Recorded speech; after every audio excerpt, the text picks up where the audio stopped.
One મહોત્સવની ઉજવણીઓ થઈ રહી છે, તેના ભાગરૂપે ડાંગ જિલ્લાની અંદર પણ 77મો વન મહોત્સવ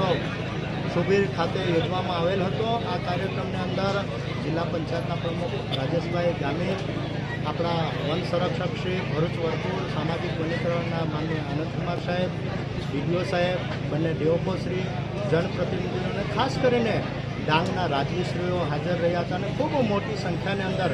વન પ્રેમીઓ અહીંયા હાજર રહ્યા હતા। ખરેખર આ વન મહોત્સવનું જે મહત્ત્વ છે એ ડાંગના બધા જ લોકો ખૂબ સારી રીતે સમજે છે, કારણ કે ડાંગની અંદર આખા ગુજરાતનું ગૌરવ કહેવાય એવું જંગલ વન એ અમારા ડાંગ જિલ્લાની અંદર છે અને આ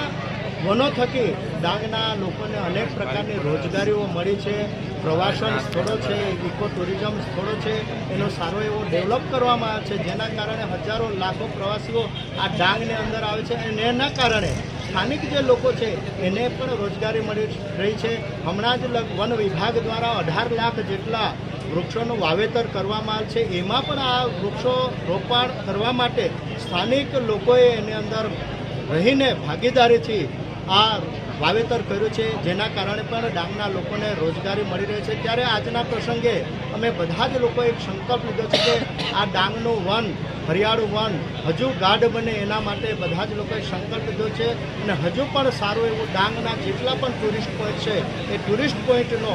ઇકો ડેવલપમેન્ટ કમિટી હોય કે એના દ્વારા પણ આપણે એને ડેવલપ કરીએ। ટુરિઝમ ડિપાર્ટમેન્ટનો પણ અમે સહયોગ લેશું। ટુરિઝમ ડિપાર્ટમેન્ટને પણ અમે વિનંતી કરી છે કે આવનાર દિવસોમાં ડોન જેવા જે હિલ સ્ટેશનો છે એ હિલ સ્ટેશનનો પણ સારો એવો વિકાસ થાય, એના માટે અમે બધા જ વહીવટી તંત્ર અને બધા જ લોકોના સહિયારા પ્રયાસથી અમે આગળ વધવા માગીએ છીએ। અહીંયા ડાંગ જિલ્લાના જે વન વિભાગ દ્વારા ખૂબ સારું એવું આયોજન કરવામાં આવ્યું અને ખૂબ સારી મોટી સંખ્યાની અંદર અહીંયા લોકો ઉપસ્થિત છે અને અમે બધા જ લોકો સંકલ્પબદ્ધ છીએ કે આવનાર દિવસોમાં આ ડાંગ જેવું છે એના કરતાં સારું ડાંગ બનાવીએ, એના માટે અમે આજે સંકલ્પ લીધો છે અને આ વન મહોત્સવ નિમિત્તે બધા જ લોકોને ખૂબ ખૂબ શુભકામનાઓ પણ પાઠવીએ છીએ।